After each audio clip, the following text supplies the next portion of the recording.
Shablams! WWE Nation of Domination 2-pack. Faarooq and The Rock from, I believe it said Survivor Series 1997.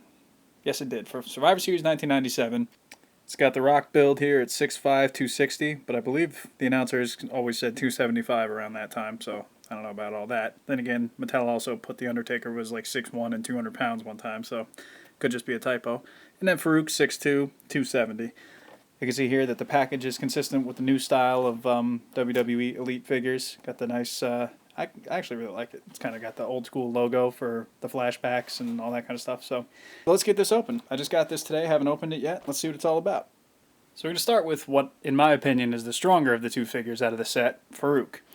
Now, I know it said Survivor Series 1997 on the box, but Farook basically wore this from like mid to late 96 all the way up until probably the middle of 98.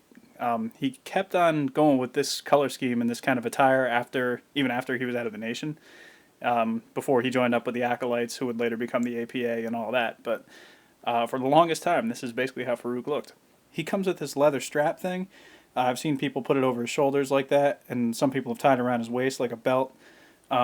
He's done both. I mean, he used to come out to the ring with it, so he used to beat people up with it after the match and stuff like that too. He also comes with this hat with the same color scheme that's on his attire here. So, really nice. He has the same kind of elite articulation as you would expect from a Mattel Elite figure. I'm not going to get into all that because most people watching know how Elite figures move. Also looks like he has a totally new torso sculpt with this kind of V-neck singlet. I've never seen it before, so if somebody has used this, please leave a comment, let me know. And he's also got the design that continues over the shoulder, over his left shoulder on the side of the singlet there, so that's cool.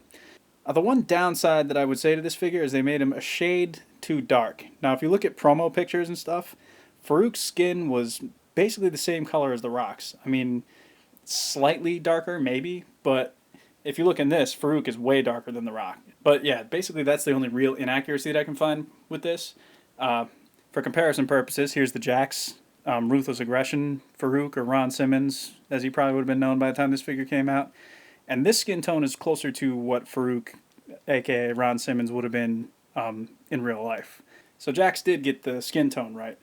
But Jax never made like a classic superstar of this version of Farook. Matter of fact, I think the last version of this Nation of Domination era Farook would have been made with probably the Bone Crunching Action line. Titantron Live never did like flashbacks really or anything. Ruthless Aggression, Classic Superstars, they've done like Ron Simmons figures and like APA versions, but they never did the Nation. So this is probably the first time we've seen this attire in close to 20 years. So I gotta hand it to Mattel for doing that. It's a really nice attire, and it's kind of how I remember Farook, so it's great to see in figure form.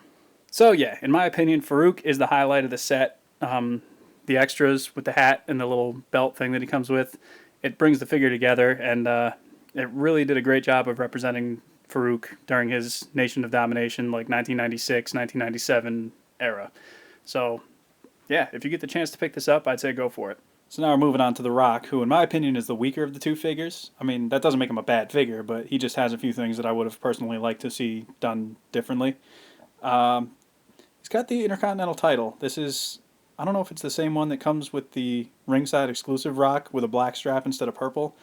I got one of these laying around somewhere. I just don't know who it came with originally, but we've seen this belt before, so it's nothing new, but it's always cool to get more belts, so that's awesome. The attire, you see the designs on the knee pads and the design on the trunks that goes the whole way around. That's really nice. You don't see a lot of representation of this era of The Rock, where he's kind of like in transit between being Rocky Maivia and becoming like The Rock as we have come to know him. So it's cool to see a version of The Rock that kind of transitions between the earlier version that the crowd really turned their backs on with the whole Rocky Sucks thing, and the version that would later become the classic, People's Champ version of The Rock. Now my issues with this figure, in fact my only issue with this figure, is this giant torso that they gave him with the huge muscles and how shredded he was. In 1997, when this figure was based on, he did not look like this, I could tell you. This is more representative of how he looks today. Like when he came back to WWE in like 2011 or whatever, and when he headlined those couple WrestleManias, and he was absolutely like huge and shredded. This is a great body for that version of The Rock, but for this version, it's inaccurate. Now for your consideration, I present the Legends Rock with the new Nation of Domination 2-pack version. And you can see here that this body type is much better suited to an old school flashback version of The Rock than this one. He was always just a big guy. He was never super defined back then. So for them to be using this torso on an old school figure of The Rock, it just makes no sense to me. They did the same thing on the ringside version too, the one that came with the ladder. I don't understand why they did that. I mean, especially because they had the perfect Rock torso. And it's not like they forgot that they had it, because on the Rocky Maivia flashback, he had this torso. He didn't have this one. So it's just inconsistent to me. I don't get it. I don't know who's making this decision, but it's a stupid decision, so please stop. A couple of guys who follow my Captain McKay Random page on Facebook, which you could be doing if you're cool, they posted a collaborative effort that they did to make a better version of this Rock using parts from this one, and they changed a few other things about it too. I think they did a different head and some different hands and some of that stuff. But you can see that that turns out looking a lot more accurate than the one we actually got from Mattel. So again, this is simple part swapping. I mean, Mattel has the parts, they just didn't do it. So, I mean, I don't fully understand it. And I suppose one way to get around this giant torso, if you're that nitpicky like me and a lot of other wrestling fans are, you could put a shirt on him, and that way you don't notice that the torso is inaccurate. But then most of the Mattel shirts are, you know, down beneath the waist, so you don't get to see the awesome detail on his trunks there. So, I mean, it kind of defeats the purpose. Just wish Mattel would have done it right the first time. You know, that was the reason why I didn't buy that ringside exclusive Rock, is because it had this giant torso. The only reason I went for this one was because he came with Farook, and Farook is awesome. So, I don't know. I'm debating whether I want to swap the torso or, I don't know. We'll see what I do with this. So, overall, even though I had many negative things to say about The Rock's torso, I do like the figures. I would say definitely buy it if you can find it for retail price. Right now it's running about retail price on Amazon. That's where I got it. And, you know, if you stock up enough stuff in your cart, you get the free shipping. So it's worth it. Farook is awesome. I'm glad to see him represented. And it gives me hope that we might see, like, D'Lo Brown or maybe a Mark Henry in the throwback Nation of Domination attire or something like that, you know. And I do, like I said, I do like this version of The Rock as far as his attire goes and everything. I just wish Mattel would sort out this crap with the super shredded torso on the old versions of The Rock.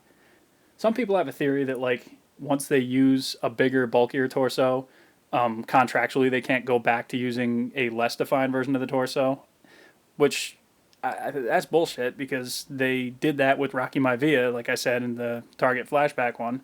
And plus, when they released Triple H, the DX flashback, he had a smaller torso than the huge shredded one that they've been using for, like, the game versions of Triple H and all the modern ones. So, I don't know what it boils down to. It's basically just somebody slipping in the detail department, which sucks, because this figure would have been perfect if they had done the other torso. Luckily, this figure is basically perfect, aside from the skin tone maybe being a little too dark, like I mentioned earlier. But besides that, I really dig the figures. I would recommend the set to anybody who's got some money to spend and is a fan of late 90s wrestling, WWE, Nation of Domination, whatever you're a fan of. I'd say pick these up. They're good. All right, with all that said, this has been Captain McKay, and we'll catch you on the flip side.